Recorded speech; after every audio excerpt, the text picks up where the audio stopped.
ஸ்ரீ விடு விஷால்.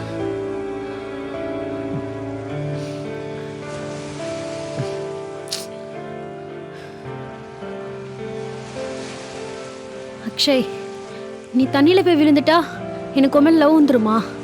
என்னை பத்தி கொஞ்சமாவது யோசிச்சு பாத்தியா? அதான் செத்தாலும் லவ் வராதுன்னு சொல்லிட்டல்ல, அப்புறம் எதுக்கு ஃபீல் பண்ற? எனக்கு உன்னை விட்ட வேற யாருடா இருக்கா? நீ இந்த மாதிரி பண்ணிட்டா எல்லா ப்ராப்ளம் சரியாயிடுமா? டே அக்ஷய், சாவறதுனால எந்த சொல்யூஷனும் கிடைக்க போறது இல்லடா. எந்த சுச்சுவேஷனா இருந்தாலும் அதை ஃபேஸ் பண்ண பழகிக்கோடா. இங்க பாரு அக்ஷய், இனிமே இந்த மாதிரி தயவு செஞ்சு பண்ணாத ப்ளீஸ். சரி ஸ்ரீ, இனிமே இந்த மாதிரி நான் பண்ண மாட்டேன். ஆனால் இப்போ இருக்க மாதிரி எப்பவுமே இருப்போம்னு சத்தியம் பண்ணு. சத்தியமா இதே மாதிரி எப்பவும் இருப்போம். போலாம் வா. சரி.